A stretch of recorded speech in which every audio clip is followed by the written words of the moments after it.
I'm Ingrid, 33 years old, and last week I handed my parents a single piece of paper that made my mother collapse onto her knees. 15 years ago, my dying grandmother left me her entire life savings, $180,000, because she was the only one who saw how my parents treated me compared to my golden child sister. She wanted to give me a fighting chance. My parents intercepted that inheritance. They used every penny to buy my sister Monica a house. When I found out and confronted them, my father looked me dead in the eyes and said, "Don't be selfish. It's free money anyway." I was 18. I had nothing, and I believed, for years, that I deserved nothing. But 15 years changes a person, and so does the truth. Before I tell you what happened at their 40th anniversary party, please take a moment to like and subscribe, but only if you genuinely enjoy this story. Also, drop your location and local time in the comments. I love knowing where my listeners are from. Now, let me take you back to the day everything began. The day my grandmother was admitted to the hospital. The hospital room smelled like antiseptic and fading flowers. I was 17, sitting beside my grandmother Margaret's bed, holding her hand like I'd done every Sunday for the past 3 years. She squeezed my fingers weakly. Her voice was barely a whisper. "You're the only one who shows up, sweetheart. Remember that when everyone else forgets." I didn't understand what she meant, not then. My mother hadn't visited in 2 weeks. "Too busy," she said. Monica, my older sister, the golden child, hadn't come at all. She was planning her 21st birthday party, a big one. 50 guests, a DJ, a custom dress flown in from New York. I remember my 16th birthday that same year. Mom baked a cake. 4 of us sat around the kitchen table, done by 8 p.m. That was the difference between Monica and me. She got fireworks. I got leftovers. Grandma Margaret saw it. She always did. "I've prepared something for you," she whispered, her eyes suddenly sharp despite the morphine. "Don't let anyone take it away, especially—" She stopped, coughed. "Especially who, Grandma?" But she just shook her head and closed her eyes. I thought she was confused. The doctor said the medication made her say strange things sometimes. I kissed her forehead and told her I'd be back tomorrow. She held my hand tighter. "Promise me," she said. "Promise me you'll remember what you're worth." I promised. I didn't know what I was promising. I was 17 and still believed that if I tried hard enough, if I was good enough, my parents would eventually love me the same way they loved Monica. I was wrong, but I wouldn't find that out for another 2 weeks. Grandma Margaret died on a Tuesday. I was in calculus class when my phone buzzed. Mom's text was 3 words. "Grandma's gone. Come home. No, I'm sorry. No, are you okay? Just instructions." I cried the entire bus ride home. When I walked through the door, Monica was on the couch, scrolling through her phone. Mom was in the kitchen making phone calls about the funeral arrangements. Dad was nowhere to be seen. No one hugged me. No one asked how I was feeling. The funeral was 4 days later. Monica arrived 30 minutes late because of traffic. Mom immediately went to comfort her. Poor Monica, so stressed from the drive. I stood alone by the casket, saying goodbye to the only person in my family who ever made me feel seen. After the service, I overheard my parents in the kitchen. I was in the hallway, invisible as always. "The lawyer called," Dad said. His voice was low. "There's a problem with the will." "What kind of problem?" Mom's voice had an edge I didn't recognize. "I'll handle it, just don't let the girls know." I pressed myself against the wall, heart pounding. What problem? What were they hiding? But I didn't ask. I was too afraid of causing more stress, too worried about making things worse, too conditioned to believe that good daughters don't question their parents. So I stayed silent. I went to my room and stared at the ceiling until 3 a.m., replaying Grandma's words in my head. "Don't let anyone take it away." Take what away? 2 weeks later, I would find out exactly what she meant. But the answer wouldn't come from my parents. It would come from a book, a hidden envelope, and a truth that would shatter everything I thought I knew about my family. 2 weeks after the funeral, I volunteered to clean out Grandma Margaret's apartment. No one else wanted to do it. Monica said it was too depressing. Mom claimed she was too overwhelmed. Dad just shrugged. So I went alone. Her place still smelled like her, lavender soap and old books. I started in the living room, boxing up her things, crying into her favorite cardigan. Then I found it. Tucked inside her worn copy of Little Women, the book she'd read to me every summer as a child, was a small envelope. My name was written on it in her familiar handwriting. My hands trembled as I opened it. Inside was a single piece of paper. A note.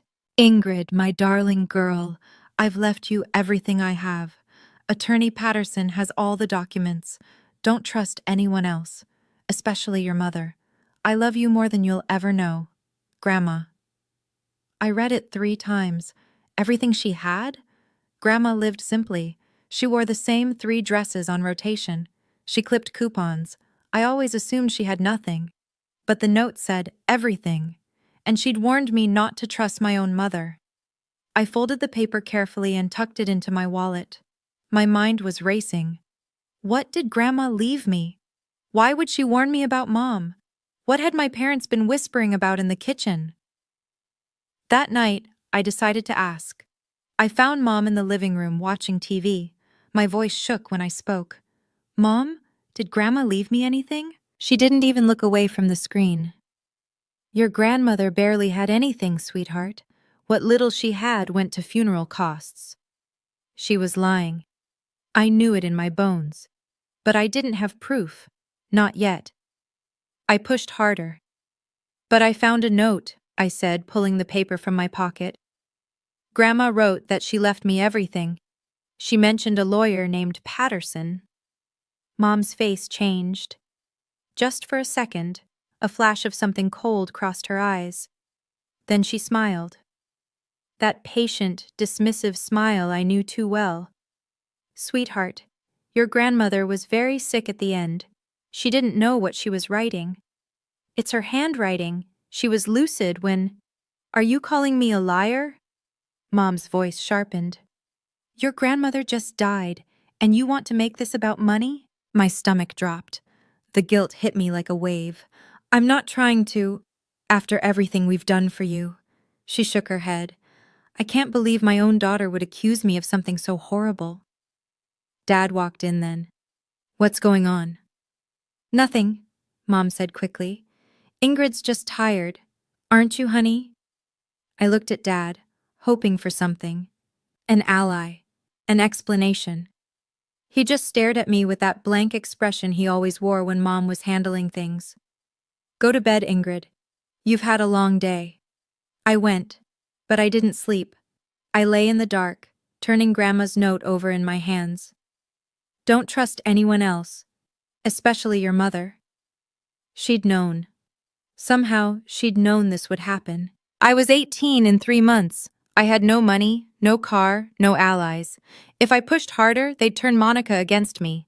They'd make me the villain, the ungrateful daughter who cared more about inheritance than family. So I made a decision. I would wait. I would survive. And when the time was right, I would find out the truth. It took me 7 years, but I never forgot. 6 months later, everything became clear. I was 18 now, freshly graduated from high school. College acceptance letters sat on my desk, good schools, schools that could change my life, but they all required money I didn't have.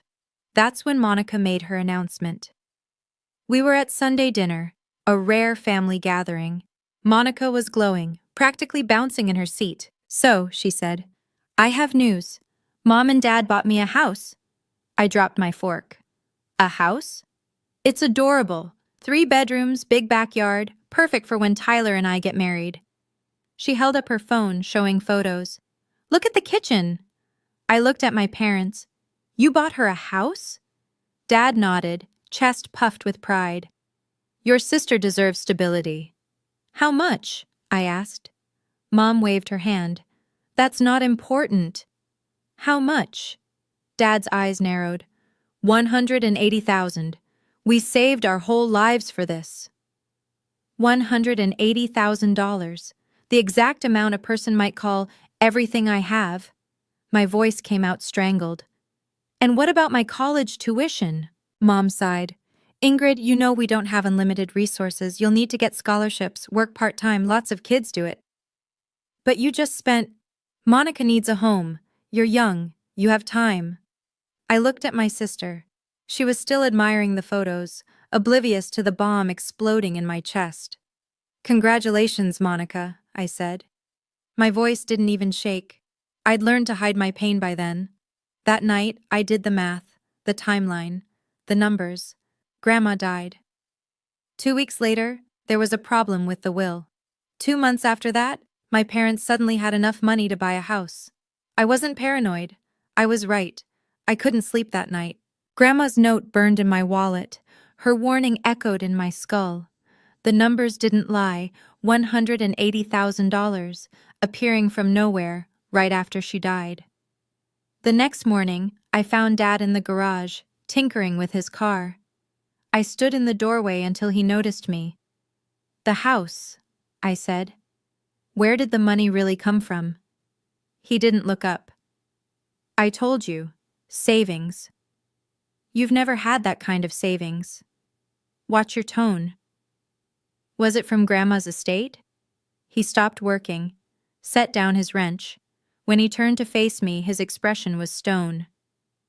There was no estate. She had nothing. I found a note. She said she left me everything. She was confused. She wasn't confused. Drop it, Ingrid. I can't. I need to know. I said drop it. His voice went cold. Now. We stared at each other. For the first time in my life, I saw something in his eyes that scared me.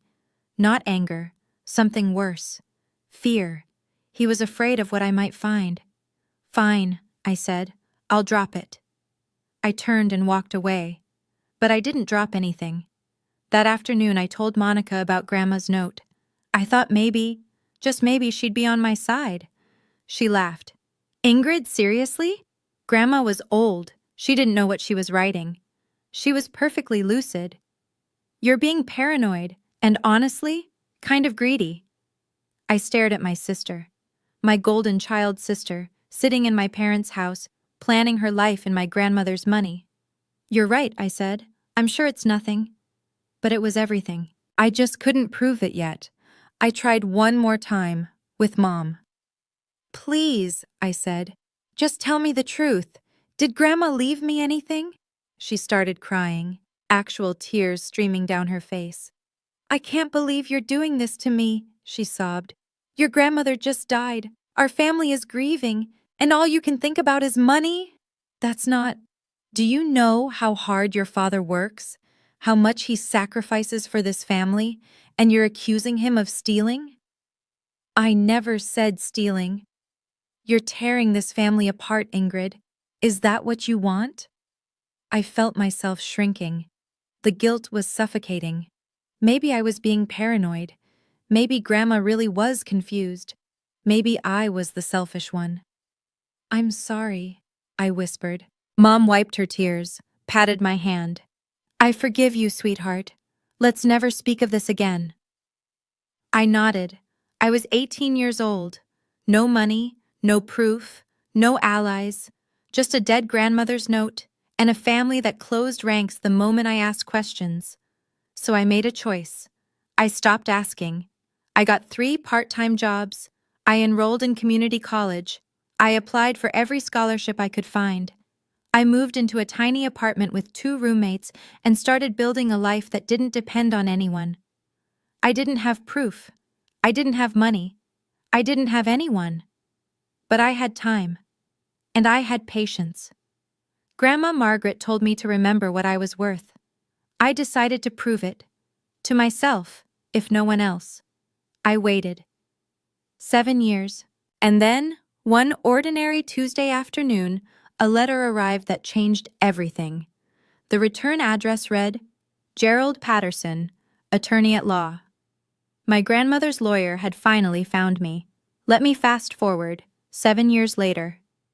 I was 25, working as a junior accountant at a mid-sized firm.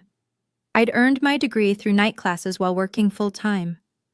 I had a small apartment, a reliable car, and zero debt. I'd also had almost no contact with my family in 3 years. They stopped calling after I declined to attend Monica's wedding. I couldn't afford the flight, and no one offered to help. The letter came on a Tuesday. I remember staring at the return address for a full minute before opening it.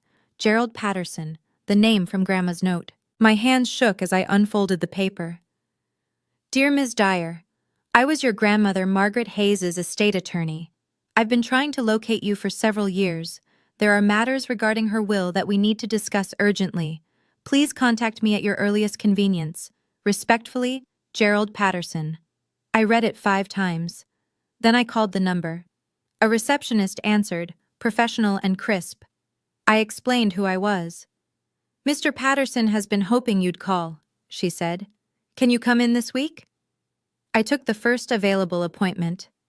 2 days later, I sat in a leather chair across from a silver-haired man in his late 60s.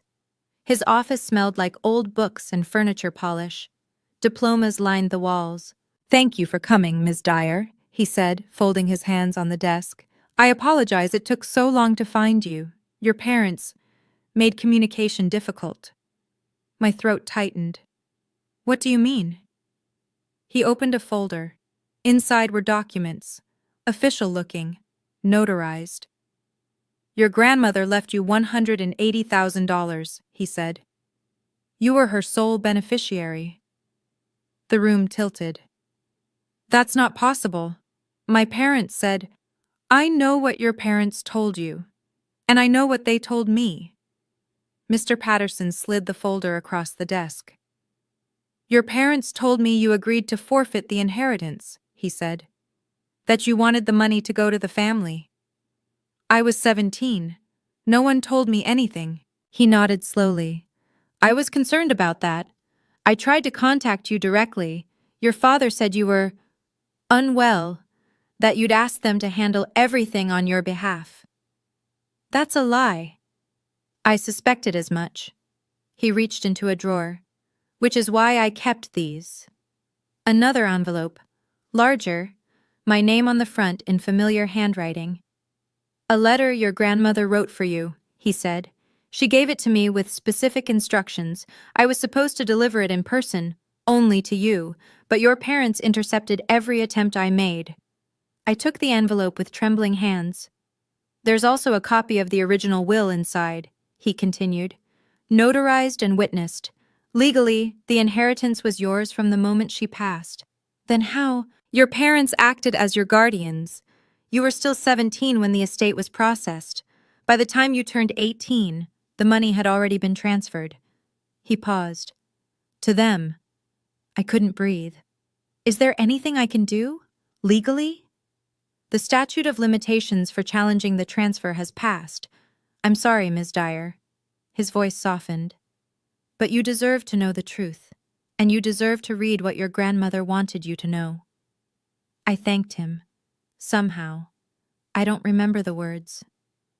I drove to a park 3 blocks away, sat in my car, and opened my grandmother's letter. 20 minutes later, I was still reading, tears streaming down my face. And then I screamed. Not from sadness, from rage. Let me pause here for a second. I know some of you are thinking, why didn't you confront them immediately? Believe me, I thought about it.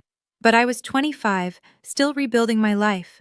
I knew my parents would deny everything. So here's my question. If you were me, would you have confronted them right away? Or waited until you had undeniable proof? Comment 1 for confront, 2 for wait. And if you're enjoying this story, hit that subscribe button. It really helps. Now, back to what was in that letter. Grandma Margaret's handwriting filled 3 pages. I'll share the parts that matter most. My dearest Ingrid, if you're reading this, then I'm gone, and I can only hope this letter found its way to you despite your mother's interference. I know how they treat you. I've watched it for years. The way they pour everything into Monica and leave you with the scraps. The way they dismiss your achievements and celebrate hers. The way they've made you believe you deserve less. You don't deserve less. You deserve everything. This money is my life savings. I was never rich, but I was careful. For 40 years I put away a little each month. It was supposed to be for your mother, but I watched how she treats you, and I cannot reward that cruelty. You are the only one who visits me, the only one who listens, the only one who sees me as more than an obligation. This money is your escape, your education, your future. Don't let anyone take it from you, especially your mother. She will try. She has always resented how much I love you. Be stronger than she expects. Be braver than you think you can be. And remember, your worth is not determined by how your family treats you. I love you, my darling girl, more than words can say. Grandma. I sat in my car until the sun went down. My grandmother had seen everything. She tried to protect me from beyond the grave, and my parents had stolen that protection without a second thought. I could confront them now. I had evidence. But evidence alone wouldn't be enough. They'd deny it, gaslight me, turn the family against me. No. If I was going to do this, I needed to do it right. I needed them to have nowhere to hide. I started planning. 8 more years passed. Let me tell you what changed. I threw myself into my career. Junior accountant became senior accountant, became financial analyst at one of the Big 4 firms. I bought a townhouse with my own money. I built a life that had nothing to do with the family that abandoned me. And I made a friend who would become my secret weapon. Chloe Brennan. We met in grad school. She was studying forensic accounting. The kind of person who could trace money through a maze of shell companies and come out the other side with receipts. When I told her my story, she got that look in her eyes, the one that said, "Challenge accepted." "Let me dig," she said. "I'll find the paper trail." She did. Bank records showing $180,000 deposited into my parents' joint account 2 weeks after Grandma died. Transfer records showing the exact same amount going to a down payment on Monica's house 3 weeks later. Every dollar, traced and documented. Meanwhile, karma was doing its own work. Monica's marriage fell apart after 5 years. Her husband cheated. She sold the house, at a loss, because the market crashed. Moved back in with our parents. Dad made a series of bad investments, lost most of his retirement. Mom developed health issues that insurance didn't fully cover. They burned through their savings. Then they burned through their credit. Last year, they sold their house to pay off debts, moved into a small rental. I watched from a distance, didn't interfere, didn't help, didn't gloat. I just waited. And then, 6 months ago, my phone rang. A number I hadn't seen in years. Mom. "Ingrid, sweetheart, we need to talk." The trap was finally set. I just needed them to walk into it. Mom's voice was sweet. Too sweet. The same voice she used when she wanted something. "Your father and I are celebrating our 40th anniversary next month," she said. "We want to have a little party. Nothing fancy, just family and close friends." I waited. "The thing is, our apartment is so small now.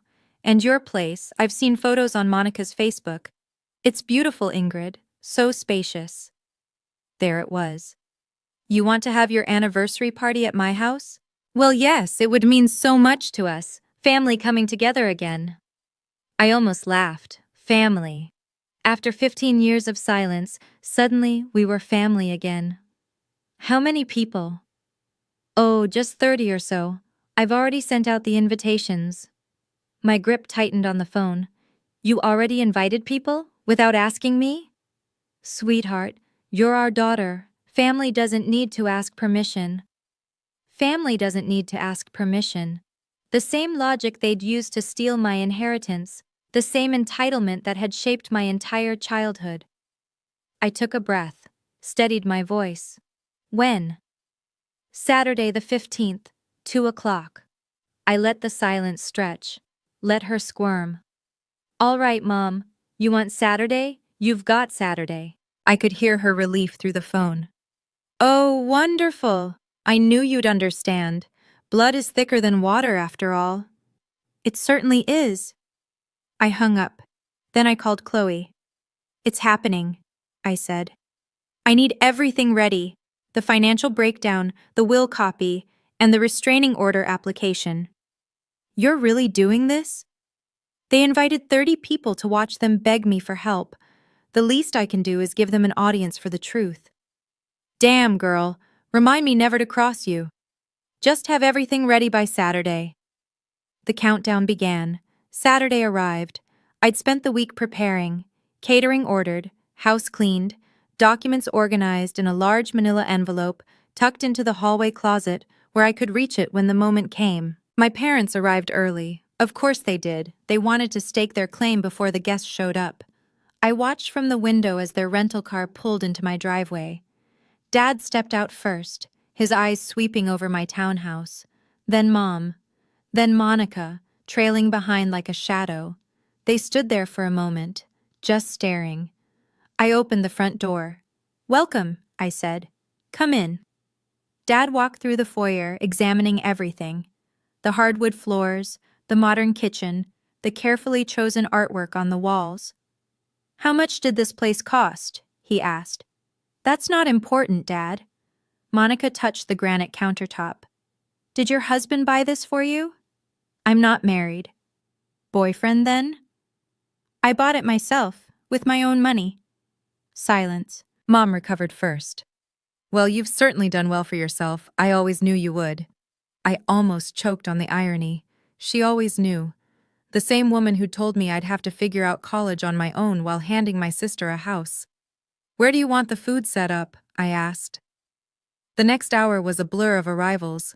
Aunts and uncles I hadn't seen in years, cousins who'd forgotten I existed, family friends who'd attended Monica's wedding but not my graduation. 32 people in total, all there to celebrate my parents' 40 years of marriage. None of them knew why I'd really agreed to host. I circulated, smiled, played the gracious hostess, and waited. The envelope sat in the closet, patient as I'd been. Soon. The party was in full swing when Dad clinked his glass. The room quieted. Everyone turned toward him, champagne flutes in hand. Thank you all for coming, he said. 40 years. Can you believe it? Diane and I have been through so much together, good times and hard times. He paused, cleared his throat, and I saw it, that calculated vulnerability he'd perfected over decades of manipulation. As some of you know, we've faced some challenges recently. Financial setbacks, health issues. We've had to downsize. Sympathetic murmurs rippled through the crowd. Mom took his hand. Her eyes were already glistening with rehearsed tears. We actually have a small announcement, she said. We've lost our home. And we were hoping... She turned to look at me. Every eye in the room followed. We were hoping our daughter Ingrid might let us stay here, with her. Because family takes care of family. My stomach clenched. There it was. The ambush. The public guilt trip designed to make refusal impossible. She has this beautiful big house, Mom continued. And we're her parents. We raised her. Everything she has, she owes to us. Monica nodded eagerly. It's the least she could do, really, after everything Mom and Dad sacrificed. The guests were watching me now, waiting for the dutiful daughter to say yes, to fold under pressure, to be the good girl I'd always been trained to be. I set down my champagne glass. Is that so? I said quietly. Of course, sweetheart. Mom's smile was triumphant. Blood is thicker than water, you understand? I stood up. I understand perfectly, I said, and since we're making announcements in front of family, I have one of my own. I walked to the closet. The envelope was exactly where I'd left it. Time to end this. I returned to the living room, envelope in hand. The crowd watched in confused silence. You said family takes care of family, I said, my voice steady. I agree, which is why I've prepared a gift for you, Mom and Dad. I handed the envelope to my father. He took it slowly, brow furrowed, opened the flap, pulled out the papers inside. His face went white. "What is this?" he whispered. "Page 1, I said, "is an itemized financial statement. $180,000. The inheritance Grandma Margaret left specifically to me, plus 15 years of compound interest." Gasps rippled through the room. I heard someone whisper, "Inheritance?" Page 2 is a copy of Grandma's original will, notarized, witnessed, clearly naming me as her sole beneficiary. Mom grabbed the papers from Dad's hands. Her eyes darted across the text. "This is ridiculous," she stammered. "You can't prove—" "Page 3, I continued calmly, "is the bank records. Every dollar traced, your account, Monica's down payment, dates, amounts, routing numbers." Monica stepped forward. "What is she talking about?" "Your house," I said, turning to face my sister. "The one Mom and Dad bought you 15 years ago? That was my money, my inheritance. Grandma left it to me, and they stole it." The room erupted. Whispers became exclamations. Relatives looked at each other in shock. My great-aunt Helen, Grandma Margaret's sister, stood up from her chair. Her voice cut through the noise like a blade. "Diane, is this true?" My mother's mouth opened, closed, opened again. No words came out. I reached into the envelope and pulled out the final document. "And this," I said, "is a restraining order. You have 30 days to cease all contact with me." Mom collapsed onto her knees.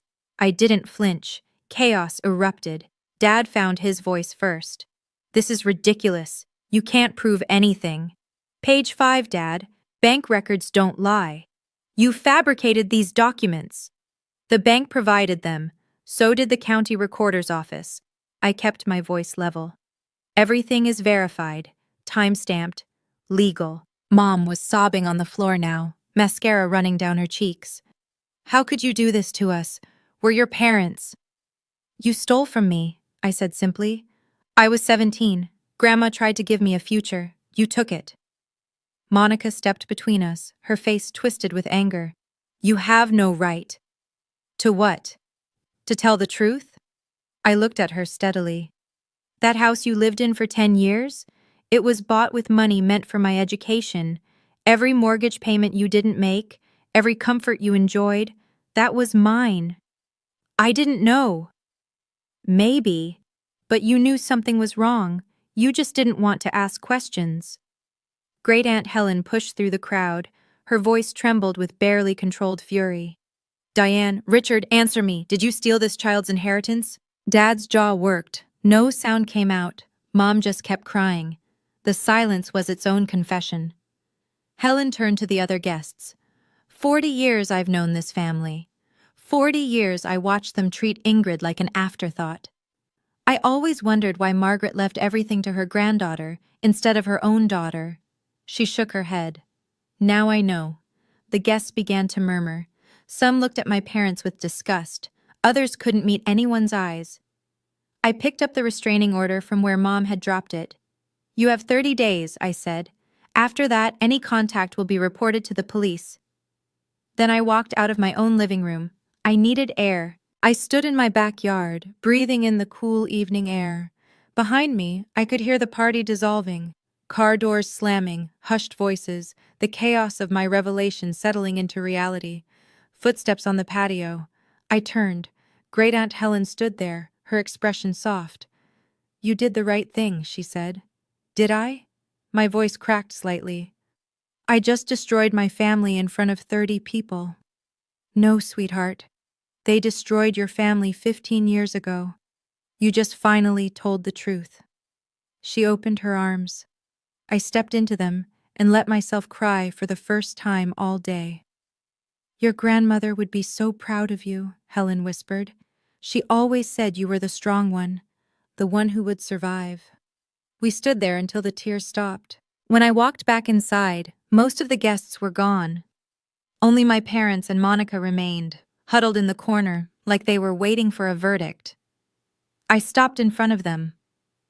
"I'm not doing this to be cruel," I said. "I'm doing it because the truth matters. Because Grandma's wishes mattered. Because I mattered. Mom reached for my hand. Please, Ingrid, we can work this out. We're family. I stepped back. Family doesn't steal from each other. Family doesn't gaslight a 17-year-old into believing she's worthless. I took a breath. I spent 15 years building a life without you. I'll spend the rest of my life keeping it that way.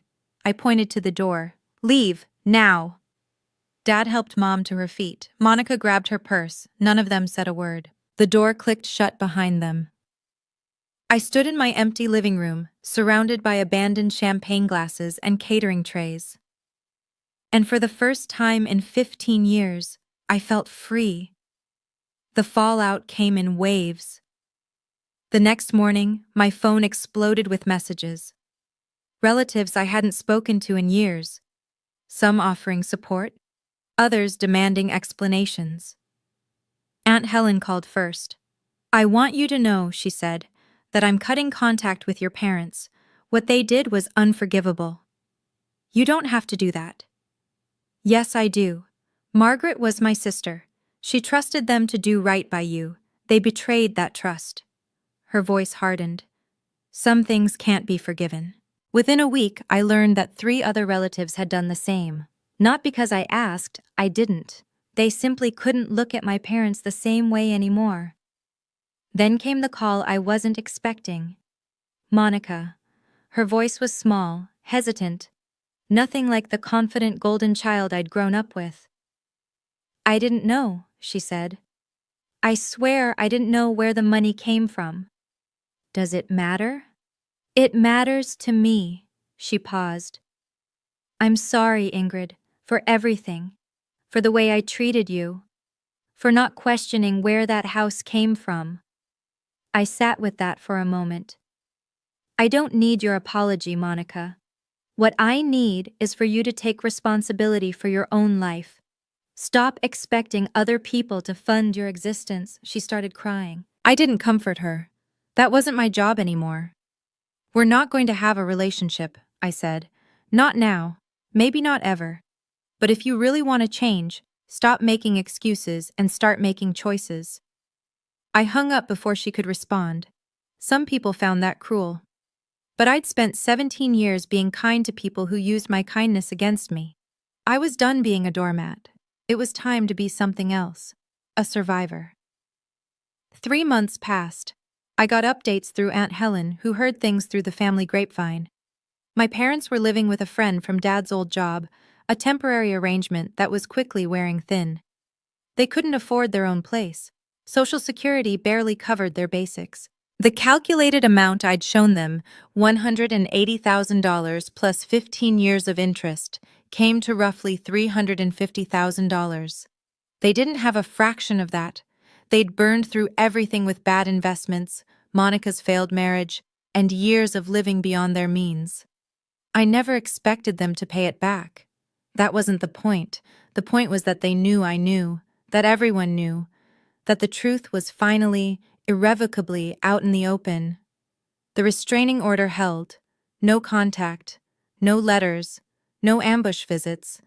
For the first time in my life, I had legal protection from the people who were supposed to protect me. Some might call that sad. I call it freedom. I donated $20,000 to a scholarship fund for first-generation college students. I named it after my grandmother. The Margaret Hayes Memorial Scholarship. Every year it helps someone like me, someone who has to build their future from scratch because the people who should have helped chose not to. That felt right. That felt like something Grandma would have wanted. I didn't need their money. I'd built my own wealth, my own career, my own life. What I needed was for the lie to end, for the gaslighting to stop, for the truth to matter. And now it did. Not through revenge, not through cruelty, just through facts, documents, and the courage to speak them out loud. Some families break you.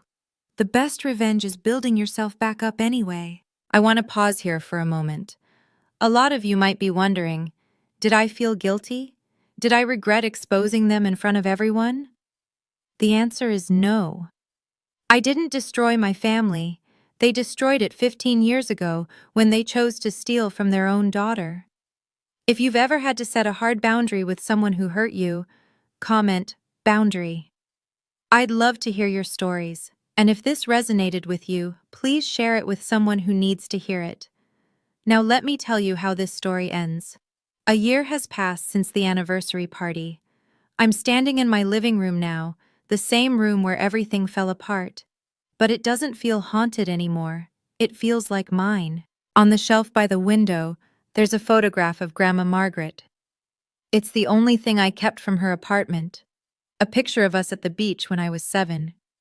She's laughing, her arms wrapped around me, and I'm grinning so wide my eyes are practically closed. I talk to her sometimes. Is that strange? Probably, but I think she'd understand. I kept my promise, Grandma, I say to the photo. I didn't let them take what mattered most. Not the money. The money was gone the moment they took it. What mattered was the lesson she tried to teach me, that my worth wasn't determined by how my family treated me. It took me 15 years to learn that. 15 years of working 3 jobs, putting myself through school, building a career from nothing. 15 years of therapy to unpack the gaslighting and the guilt and the belief that I somehow deserved less. But I learned it. And now, standing in my own home, with my own success, surrounded by people who actually care about me, I finally believe it. I don't need my parents to acknowledge what they did. I don't need Monica's apology to be real. I don't need anyone's validation to know that I matter. I know it myself. That's what Grandma wanted for me. Not the money, though that would have helped. She wanted me to understand that I was worthy of love, of respect, of a future. She saw me when no one else did, and now I see myself. That's worth more than any inheritance.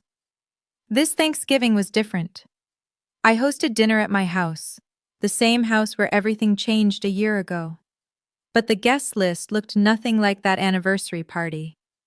Chloe came, of course. She brought her girlfriend and a bottle of wine that cost more than my first month's rent used to be. 2 colleagues from work, people who'd become real friends over late nights and shared deadlines. And Aunt Helen. She drove 3 hours to be there. We sat around my dining table, passing dishes and telling stories, and something occurred to me. This was the family I'd built. Not the one I was born into, the one I chose. Aunt Helen raised her glass. To Margaret, she said, who always knew Ingrid was the strong one. To Grandma, I echoed. After dinner, Aunt Helen and I washed dishes together, side by side at the sink, just like Grandma and I used to do. Do you miss them? She asked. Your parents? I thought about it. I miss the parents I wished they were, I said finally. The ones who would have loved me the same as Monica. The ones who would have honored Grandma's wishes. I shrugged. But those parents never existed, so I guess I miss a fantasy. Helen nodded slowly. Family isn't blood, sweetheart.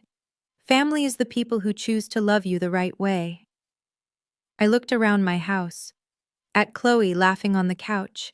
At my colleagues playing cards. At Helen drying dishes with the same dish towel Grandma used to use. Yeah, I said. I think I finally understand that. This is my life now. Not perfect, not pain-free, but mine. Built from scratch. Held together by choice. And that makes it more valuable than anything that could have been handed to me. Looking back, I've spent a lot of time trying to understand why my parents did what they did. Not to forgive them, I don't think I'll ever do that, but to make sense of it. Here's what I've come to understand after years of therapy and reflection. My parents weren't monsters. They were deeply flawed people who made a terrible choice and then spent 15 years rationalizing it. Monica was born premature. She spent her first 2 years in and out of hospitals. My parents developed an instinct to protect her, to give her extra, to compensate for those scary early days. By the time I came along, healthy and independent, they'd already decided that Monica was the one who needed more. And me? I was the easy one. The one who didn't cry. The one who figured things out on her own. They told themselves I would be fine, that I didn't need the same support. They were wrong. My mother resented her own mother for loving me more. That resentment curdled into justification when Grandma's money came. In her mind, she wasn't stealing, she was correcting an injustice, redistributing resources to the daughter who needed it. It's twisted logic, but it's human logic. That's the scariest part. And what about me? What was my weakness? I was afraid of conflict. I believed that if I was good enough, quiet enough, accommodating enough, my parents would finally see me. I spent 17 years trying to earn love that should have been given freely. That belief kept me silent. It let them gaslight me. It nearly broke me. But here's the lesson I want to leave you with. Your silence might feel like survival, but sometimes it's just slow suffocation. You don't owe loyalty to people who betray you. And demanding the truth isn't selfish. It's the most profound act of self-respect you can perform. If you're waiting for someone to see your worth, stop waiting. See it yourself first. The right people will follow. Family is not an excuse for cruelty. Blood is not a free pass. And you are allowed to build walls around your heart when the people who should protect it keep trying to tear it down. That's my story. 15 years of silence, and one single piece of paper that changed everything. If you've made it this far, thank you. Truly. Your support means more than you know. Now let me leave you with one final thought. Before you go, I have a question for you. What would you have done differently? Would you have confronted them sooner? Would you have let it go entirely?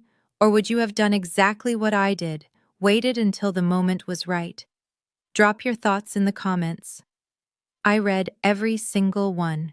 And if you want more stories like this, about family, betrayal, and finding your own justice, check out the video in the description. I think you'll love it. Until next time, take care of yourself, and remember, you are worth more than how anyone treats you.